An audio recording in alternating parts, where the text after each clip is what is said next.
Hello, and welcome to week 2 of Shakespeare's Hamlet. This lecture will cover Acts 3 through 5 of Hamlet. First, some friendly advice. Many students often struggle to understand Shakespeare's language, which is understandable. Although Shakespeare is actually not using Old English, which you would not be able to read at all without taking a class, he is using early modern English. Some meanings of words have changed in the 400 plus years since these plays were written. And if you are not used to consuming works from this period of time, you may find yourself a bit lost. For this reason, I entreat you to either watch along with the BBC or Kenneth Branagh versions linked on the course module, or at least listen along with the audiobook version. I have posted links to Acts 3 through 5 audiobooks on Canvas. You will comprehend much more if you hear the words spoken with a proper inflection by someone who understands what the words actually mean. Now let's delve into some characterization, and thematic elements that we did not have time for last week, beginning with the Prince of Denmark himself. Without getting into too many details here, in Hamlet the character, Shakespeare is presenting us with one of the stock characters of early modern literature, the melancholic. In the understanding of the time period, a melancholic is someone suffering an imbalance in his black bile, which the spleen was overproducing. This is Renaissance interpretation of Galenic medicine, based on the works of the ancient Greek philosophers Aristotle, Hippocrates, of the Hippocratic oath that medical doctors take, and Galen. In the Galenic model of health, medicine and philosophy were intertwined. Melancholia, or the disease associated with an imbalance of black bile, was a bit of a fashion in England in the early modern era. We might call this depression or even seasonal affective disorder nowadays. From the early 1300s through the mid-1800s, the Earth experienced what's now known as the Little Ice Age. And England, never a super sunny place, even in the midst of global warming, was even cloudier and gloomier than it is today. The weather may have really affected mood, and to go around with a sad air, to be sick with love and longing, these are the hallmarks of a style affected by some young men of a certain class. Working class people would not have had the spare time to lounge around with gloomy aspects like this. If you look at the painting pictured here, you'll see the portrait of a melancholy young man by Isaac Oliver from the 1590s. In these paintings, on the left, you will see Nicholas Hilliard's A Young Man, painted around 1600, the same date as Hamlet. Hilliard's young man is standing there, basically naked in the sensibilities of the time, clutching a locket in front of a background of flames. Next to him is a painting of John Donne, a poet of the time period, dressed in black and staring off gloomily into the distance. These two are suffering from melancholia. In this slide, you have the famous painting entitled Young Man Among the Roses, also by Nicholas Hilliard, from around 1587.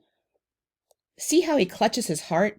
This painting is a declaration of love from someone suffering love sickness and melancholia.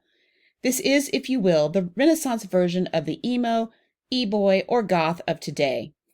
It makes sense that Polonius believes that the root of Hamlet's madness and sadness is his unrequited love for Ophelia, although I believe that the love was requited indeed.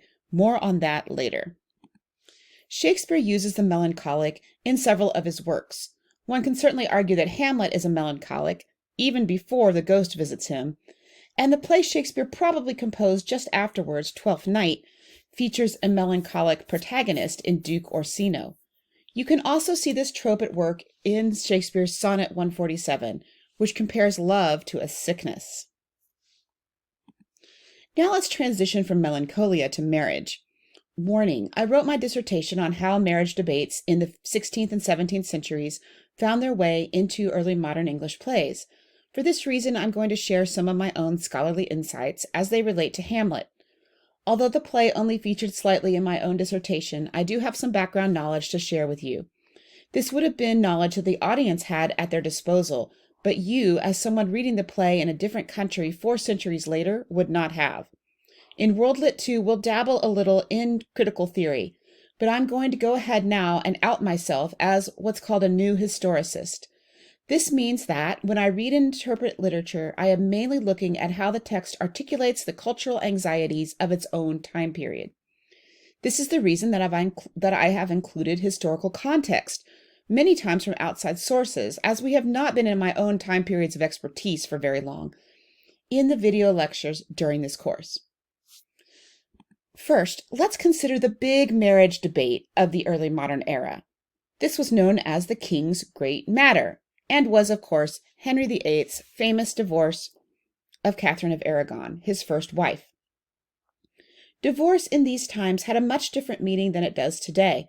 In fact, we would not consider what Henry did to Catherine to be divorce at all nowadays, but an annulment. The writ of divorce between Henry and Catherine made their marriage illegal from the moment it was entered into. Therefore, Catherine was never Henry's true wife, and their child Mary, later known charmingly as Bloody Mary, was illegitimate. Plenty of people in Henry's time period were upset with him, including Thomas More, who later became a Catholic saint. The divorce allowed Henry to marry Anne Boleyn. But it also caused a rift with the Catholic Church, and eventually, after some fits and starts that I don't have time to get into here, led to the establishment of the Protestant Church of England.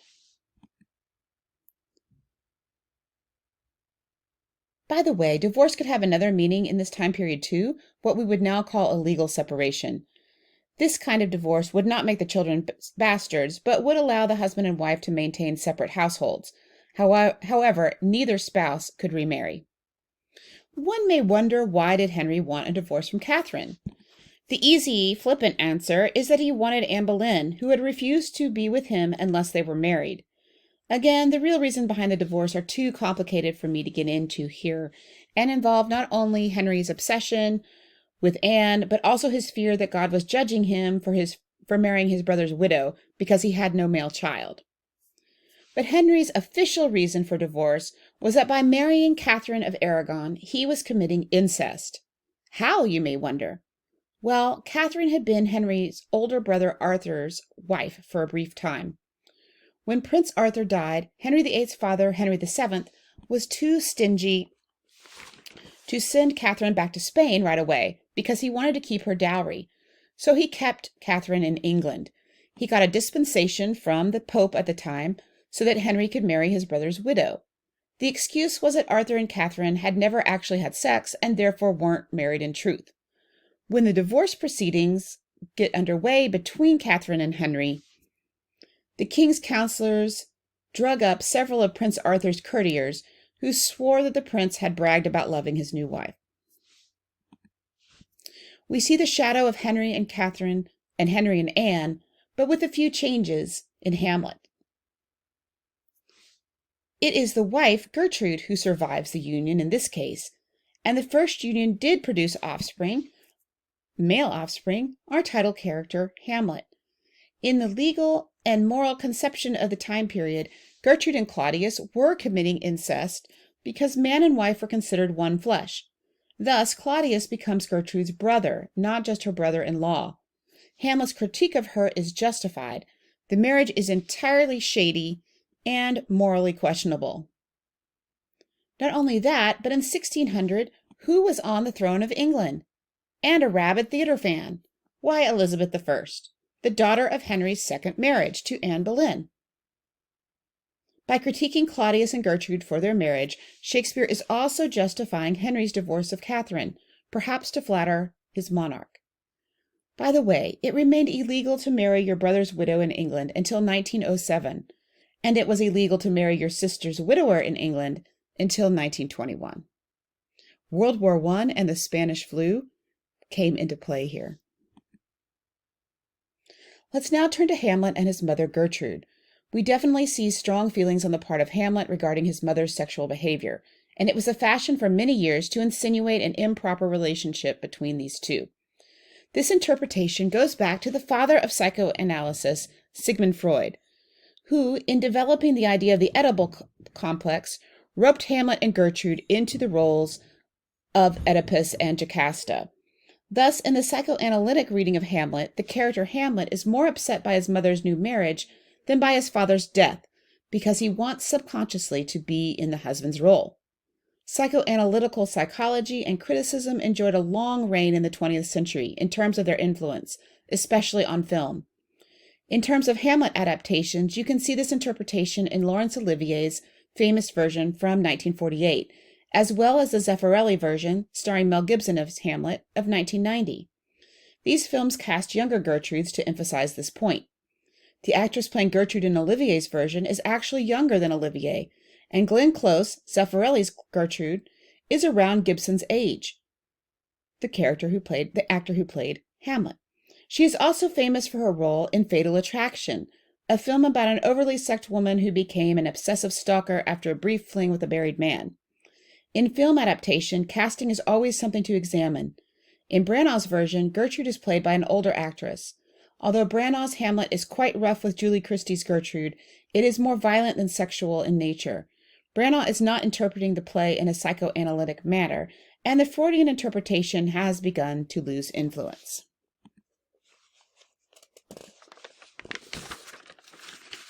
Another relationship that I can shed some light on for you is that of Hamlet and Ophelia. From the very first introduction to Ophelia, we can see that both her father and brother are not keen on her having any kind of relationship with Hamlet. She is of a lower class, though she is still upper class, than the prince, and this makes their relationship inadvisable for her family. Interestingly enough, Gertrude does not seem to care about the class difference. Let's look back to Act 1, Scene 3, where Laertes warns Ophelia, his sister, about Hamlet's intentions towards her. Laertes says, "Then weigh what loss your honor may sustain, if all with too credent ears you list his songs, or lose your heart or your chaste treasure open to his unmastered importunity." In other words, Laertes is warning his sister against being seduced by Hamlet's wooing of her, because Laertes doesn't think Hamlet has serious, i.e. marriage intentions, and she could really suffer if she lets him make love to her.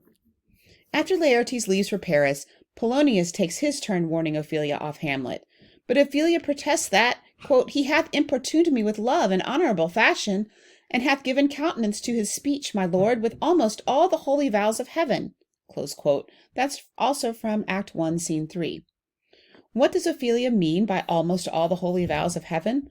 I think she means that Hamlet has promised her that they will marry, but they have not actually married yet. Some background.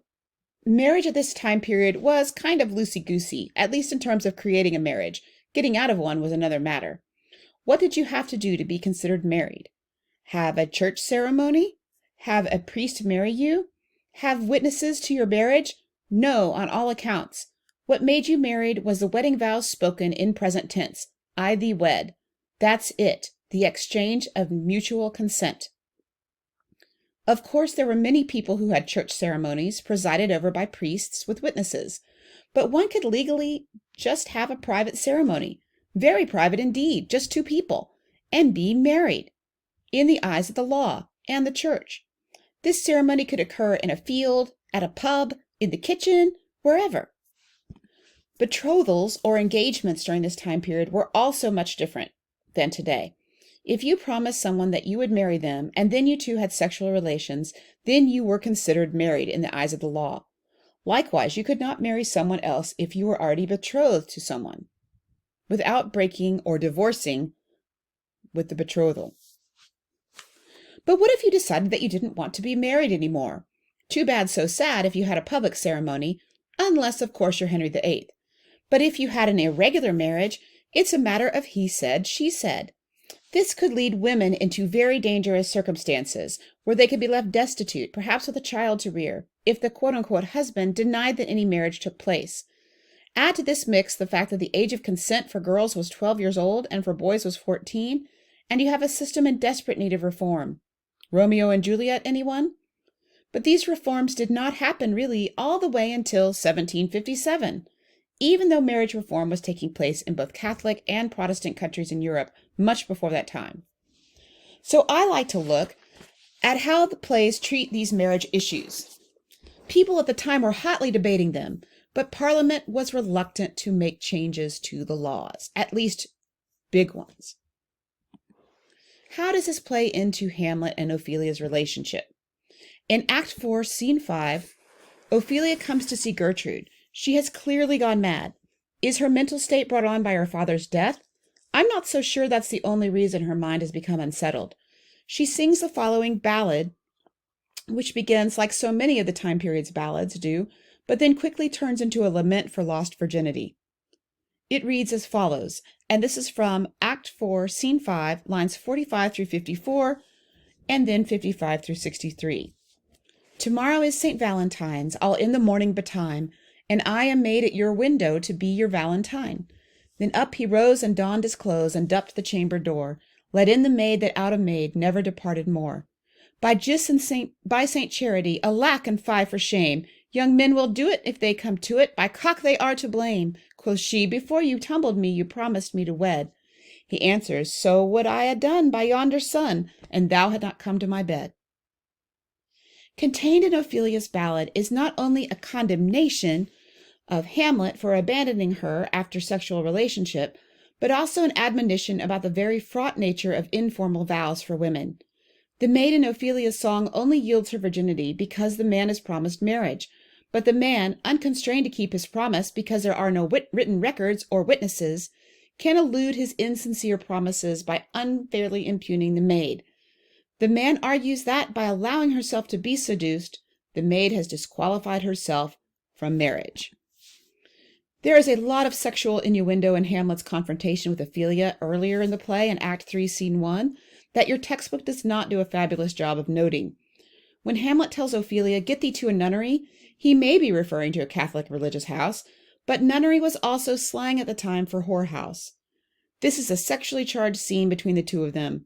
Hamlet has given Ophelia remembrances, which could serve as proof of a vow he made to her, and he changes his whole aspect towards her when she tries to give them back. As you complete the reading of this play, think about the following, making annotations as you go in the text. Moments of meta-theatricality in the play. Hamlet tells us in Act 3, Scene 2, that, quote, the purpose of playing is to hold as 'twere a mirror up to nature, to show virtue her own feature, scorn her own image, and the very age and body of the time his form and pressure. How does the play use acting, whether professional or amateur, if you will, to show truth, especially about the human condition? Hamlet's insanity. Is he able to maintain the division between the faked insanity and his own clarity of thought? Why or why not? How are love, sexuality, and marriage portrayed in this play? How are these topics critiqued by the characters? What are the consequences of loving the wrong person in the wrong way? What is the purpose of that Fortinbras subplot? The last time I saw Hamlet, I actually saw it in Weimar, Germany, and it was all in German, and I do not speak German. But I understood enough of the plot of the play to follow it a little bit, and they had the part of Fortinbras played by a drone. How is Fortinbras in Shakespeare's play a foil for Hamlet?